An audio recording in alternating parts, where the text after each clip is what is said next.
Welcome to the Mindset Mile podcast, the show that'll leave you empowered to take action towards becoming the turned up version of your already awesome self. I'm your host, Aisha Zaza, and I'm so glad you're here. Let's go. Hey fam, welcome back to another episode of the Mindset Mile podcast. This week, I want to circle back to the topic of discipline because it's one of my favorite topics, but we've also haven't touched on it in a while. And I know discipline is a constant work of progress. And so I really hope that by breaking it down and talking about these two big things, these two big hindrances that are keeping you from being disciplined in whatever area of your life you keep telling yourself that you need to be more disciplined or you want to be more disciplined, that you can get really clear on how to fix the issue and build discipline in your life. Because discipline is the best. Honestly, I love it. I feel my best when I am being disciplined in the way that I spend my time, how I fuel my body, when I'm exercising 5 times a week. It's truly the best form of motivation. And many think that it's the other way around, that you need to be motivated to have discipline. But I'd argue that it's almost certainly not the case, and it's the other way around because discipline builds your habits, and your habits generate results, and results are a catalyst for motivation. Whereas motivation is fleeting, especially if it comes before you start something new or pick something back up again.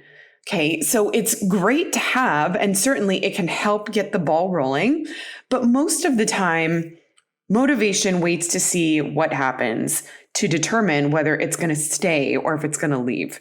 And chances are, whatever you're starting is going to come with its share of setbacks and disappointment in the beginning. Anything new comes with a learning curve, and you want to make sure that you weather that learning curve, because when you do, that's when you start to see progress and results. So how do we get over that initial hump? What are the things that make most people discouraged shortly after getting started and cause them to kind of peter out? The first thing keeping you from being disciplined is that you have an unclear goal. You need to have a clear and specific goal.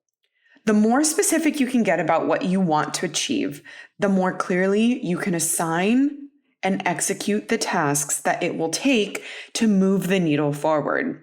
To do this, you can remember the acronym SMART. Your goals need to be SMART: specific, measurable, relevant, time sensitive. So here are examples of not SMART goals. My goal is to lose weight. My goal is to grow my business. My goal is to get healthier. My goal is to get out and socialize more and meet new people. Okay, all of these are really great intentions, but they lack clarity. They lack specificity. They don't have any timelines, and they're not measurable.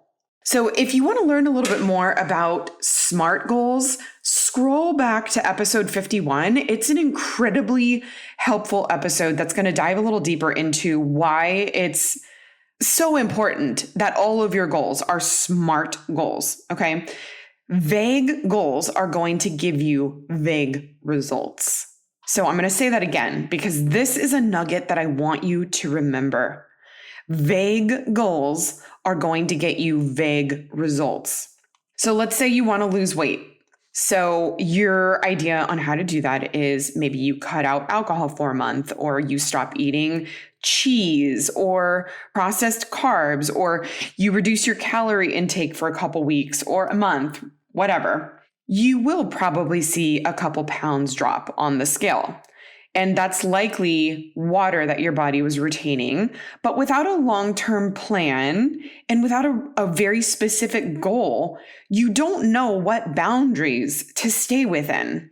So that's kind of the slippery slope that comes along with having the intentions of like eating clean. Now, I'm going to eat clean in the new year. That's actually kind of a peeve term of mine because it's relative and it doesn't really mean anything if you end up binge eating snacks or candy because you've completely limited yourself. But if you want real, actual change to your body composition, like losing body fat and gaining lean muscle, and you want to look like you're working out, it's going to take more than committing to eating clean, okay? Because that's not very specific, and you're not going to get a very specific outcome if you don't have a very specific goal. So you need to get specific about how you want to feel, how you want to look, and what you're going to do in order to line up those goals with your action and how you spend your time. Schedule in the days that you're getting to the gym. Start learning how to count your macros, right? I can tell you this, if you don't treat these things like an appointment, every day that I'm taking 5 to 10 minutes at the end of my day to plan my macros for the next day, so I don't even need to think about it. Every week, I know exactly what days I'm going to the gym or what days or mornings that I'm meeting up with a girlfriend to go run. If you don't treat it like an appointment, you're so much more likely to bail on your commitment. You may already know this about me, but I love making my bed every day. It starts my day off with a sense of accomplishment, but I also love slipping into a beautifully made bed every night. And my Cozy Earth bamboo sheets make all the difference. They are so unbelievably soft and comfortable, and the premium fabric regulates body temperature no matter the season. Cozy Earth provided an exclusive offer just for my listeners. You could receive up to 40% off site-wide when you use code MindsetMile. Go to CozyEarth.com to explore their latest arrivals and to receive up to 40% off when you use code MindsetMile at checkout. If you don't know what the actual goal is, and if it doesn't mean a lot to you, then along the way, you're going to feel like the water is muddy and you won't see the value and the purpose behind keeping up with certain tasks or regimens that are going to get you there, right? You're like, it sounded good at the time to get into better shape, but I guess things are fine the way they are. And it's just kind of easier to keep doing what I've been doing. So I'm just going to forget about it. That is not the truth. That is not the truth, okay? You had these intentions and these goals put on your heart for a reason. That is just a lack of clarity about your goals. That's what that talk in your head is, okay? And truly, this applies to everything. This is not a weight specific thing. I can only give you one example to just be mindful of our time today. So I want you to apply this to whatever area of your life that you are lacking clarity in. So the second thing keeping you from being disciplined is the feeling of overwhelm. Overwhelm stems from several places, either having too much on your plate, not knowing how to do something or how to get started, or you're thinking too much about the future and living in a state of anxiety, and that's making you paralyzed. Or it could also be you don't have a plan that makes sense or that you can understand how to execute. So it's really hard to be disciplined when you have all or any of those things going on. And a general concept I want you to take on and truly embrace to combat this feeling of overwhelm is that less is more. Doing less will make you far more productive than trying to cram everything in and doing it half-ass and burnt out. So when scaling back, it might be helpful for you to see this visually. So you can write out 2 columns, and I want you to title those columns glass balls and rubber balls. What are the things in your life that will break if they are dropped? These are glass balls. So super quick, an example of a few of the glass balls for you might be family time in the evenings or on weekends, relationship with significant other, work, exercise, faith. Okay, fill in yours. Those might be some of the things you consider glass balls. Now, a rubber ball, what is something that if you drop it, it will bounce? Maybe you write down weekly or monthly girls' night, social events, posting or scrolling social media, grocery shopping, cleaning and organizing your home. Okay, these things are not important, but they have some give, and they have other people or other ways that they can get done. So maybe that looks like outsourcing some of that work, or maybe it's just having it wait. They will be there all the time, and you don't need to have FOMO over not doing them. Okay? Let go of the FOMO. It's not serving you. They might be important, but they aren't urgent.